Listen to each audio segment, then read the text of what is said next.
वनक्कम, मैं हैदर अली सैयद आसिफगंज से United under Tamil सेवा। क्या कुरान अध्याय 18 में उल्लिखित राजा धूलकर्णैन पांडियन का उल्लेख करता है? चलो पता करते हैं। धूलकर्णैन जो दुनिया भर में हवाई यात्रा करते हैं, 3 जगहों पर जाकर 3 तरह के लोगों से मिलते हैं। मेरी समझ के अनुसार धूलकर्णैन पहले कैन के वंशजों से मिलने के लिए यूरोप की यात्रा करते थे, फिर वे अमेरिका की यात्रा करते थे। वहां वे अमेरिकी मूल निवासियों से मिले, जिनके पास कोई उचित आश्रय नहीं था, और अंत में धूलकर्णैन चीन और मंगोलिया की सीमा पर पहुंचे। वहां उसने उनके बीच एक बांध बनाया। बांध ने गोग मागोग को उत्पात मचाने से रोका।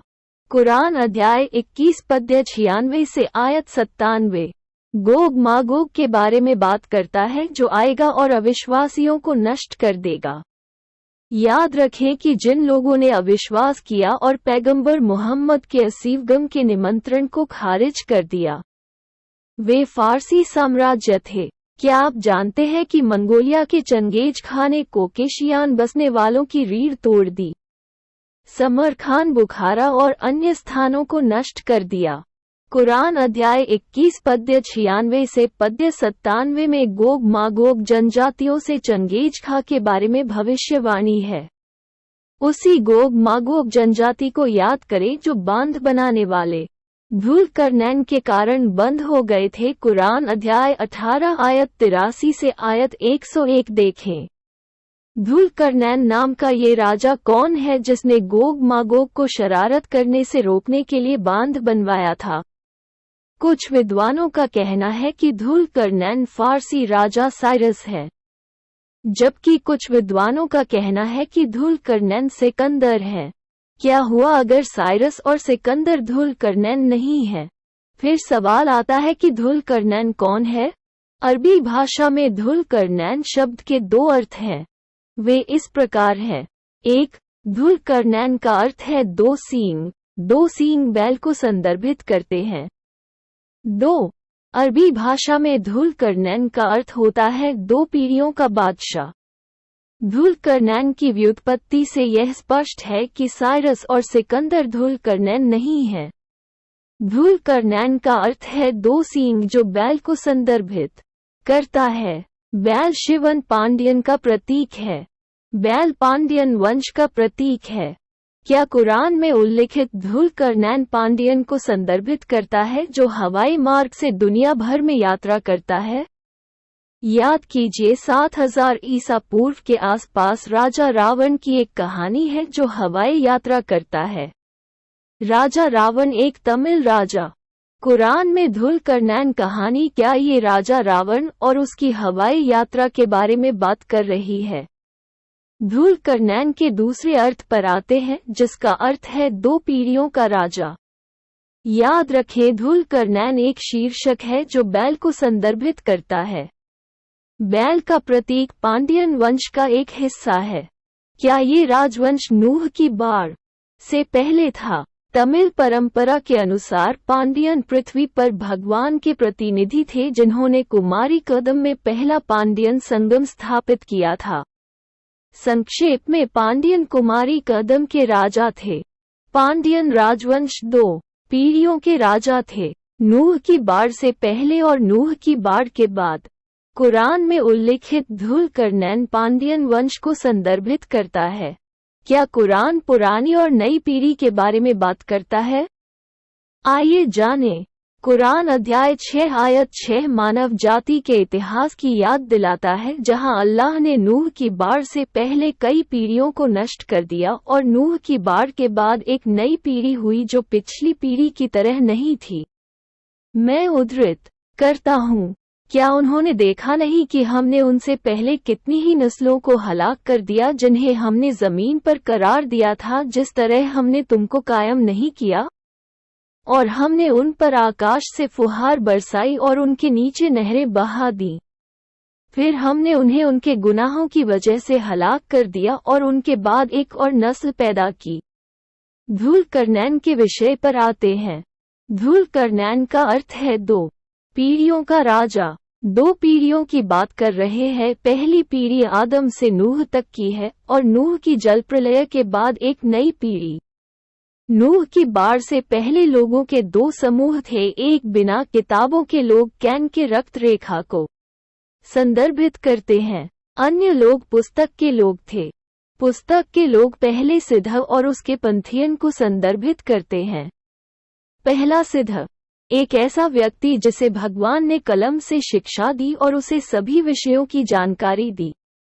बाद में पहले सिद्ध ने आदम के अन्य बच्चों को प्रत्येक विषय पढ़ाया। इसीलिए एडम ईव के बच्चों को कर्मों के विभाग में विभाजित किया गया। कुरान अध्याय 96 आयत 1 से आयत 5 तमिल परंपरा की पुष्टि करती है। तमिल परंपरा कहती है कि भगवान ने पहले सिद्ध को लिखित रूप में सभी विषयों पर सभी जानकारी दी। कुरान अध्याय 49 आयत 13 कहता है कि आदम हव्वा बच्चों को कार्यों के विभाग में बांटा गया है। अरबी भाषा में शुवाउबन का अर्थ है कार्य, जाति, व्यवसाय। विभाग अरबी में वकाबा इला का मतलब जनजाति होता है। याद रखें कि भारत के मूल निवासियों की पहचान उनके कार्य, जाति और गोत्र के संबंधित पेशे विभाग द्वारा की जाती है। कार्यों के प्रत्येक जाति विभाग का अपना कुलदेवम होता है। कुरान अध्याय 49 आयत 13 कार्यों के विभाग के बारे में याद दिलाता है। कई कार्यों के विभागों में प्रशासन का एक विभाग है। प्रशासन का पद आदम के तीसरे पुत्र सेठ उर्फ शिव पांडियन के पास था। तमिल परंपरा के अनुसार पहला शिवन पांडियन है और पांडियन ने कुमारी कदम में पहला पांडियन संगम स्थापित किया। याद रखें कि एक कॉलोनी की पहचान उसके नेता द्वारा की जाती है। धूलकर्नैन का अर्थ है दो पीढ़ियों का राजा। क्या आप जानते हैं धूलकर्नैन का मतलब दो सींग भी होता है। दो सींग बैल को संदर्भित करते हैं। बैल पांडियनों का प्रतीक है, तो इससे हम यह निष्कर्ष निकालते हैं कि पांडियन दो पीढ़ियों के राजा थे। तमिल में शिवन का अर्थ है पृथ्वी पर भगवान का प्रतिनिधि। सिवान का अरबी में अनुवाद करने का अर्थ है खलीफा। कुरान अध्याय 2 आयत 30 सिवना खलीफा के बारे में याद दिलाता है, जिसे भगवान आदम के निर्माण से पहले पृथ्वी पर नियुक्त करेगा। पृथ्वी पर प्रथम खलीफा प्रशासन सिवना पांडियन है।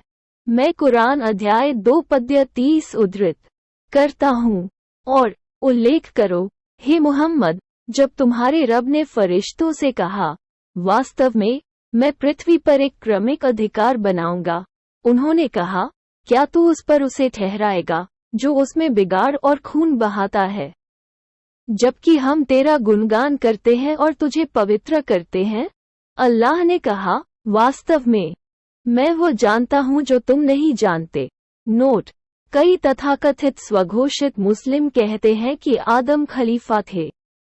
कुरान अध्याय 20 आयत 115 में कहता है, मैंने पढ़ा और वास्तव में हमने एक बार आदम के साथ एक वाचा बांधी थी, फिर भी वह भूल गया था और हमने उसमें दृढ़ संकल्प नहीं पाया। कुरान स्पष्ट रूप से कहता है कि आदम के पास कोई दृढ़ संकल्प नहीं था। एक नेता के पास अपने लोगों को सीधे रास्ते पर ले जाने का दृढ़ संकल्प होना चाहिए। आदम में उस दृढ़ संकल्प की कमी है, इसलिए आदम खलीफा नहीं है। आदम तीसरा पुत्र सेठ उर्फ शिव पांडियन धूलकर्नैन, दो पीढ़ियों का राजा। पांडियन कुमारी कदम के राजा और नूह बाढ़ के बाद के राजा भी। बाइबल थंपर्स ने पांडियनों की जानकारी को बाइबल से हटा दिया। याद रखें कि नूह की नाव अनातोलिया में उतरी थी और कुरान पांडियन और उनके पंथियन को नूह और उसके बच्चों के साथ नाव के अंदर होने की याद दिलाता है। मैं कुरान अध्याय 11 आयत 48 से आयत 49 उद्धृत करता हूँ। कहा गया, ए नूह, हमारे पास से सलामती के साथ उतर जा और तुझ पर और तेरे साथ वालों पर बरकतों के साथ। और कुछ लोग ऐसे भी हैं जिन्हें हम भोग लगाएंगे, फिर उन्हें हमारी ओर से दर्दनाक अजाब मिलेगा। नोट: और कुछ लोग ऐसे भी हैं जिनको हम कुछ सुख देंगे। फिर उनको हमारी ओर से दुखद यातना मिलेगी। यहाँ कुरान याद दिलाता है कि कैसे पांडियन और उसके पंथियन ने महान सभ्यता का निर्माण किया और बाद में क्रूर शासन के उदय के कारण दर्दनाक पीड़ा का सामना करना पड़ा, जिसके बारे में बाइबल डैनियल अध्याय 7 बात करता है। 550 BC लगभग फारसी साम्राज्य का उदय और बेबीलोनियन साम्राज्य का पतन। चूंकि पांडियन और उसके पंथियन ग्रेटर कलियुगम के अपने चरण में थे, अल्लाह ने इब्राहिम का परीक्षण किया और नियुक्त किया।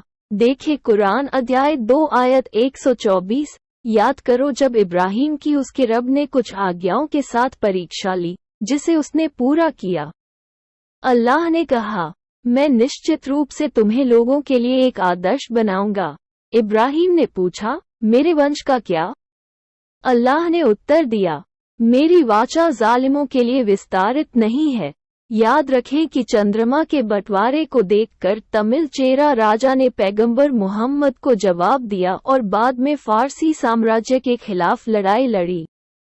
क्या आप जानते हैं कि फारसी साम्राज्य ने पैगंबर मोहम्मद के असीवगम के निमंत्रण को अस्वीकार कर दिया था? आपसे एक सवाल सिवना पांडियन के प्रति आपकी वफादारी के बारे में है। जब कुरान पांडियन शिवन के बारे में याद दिलाता है, जब कुरान धुलकर्नैन की याद दिलाता है, तमिलनाडु में जो असीवगम का जन्म स्थान है, तमिलनाडु पांडियनों का जन्म स्थान है।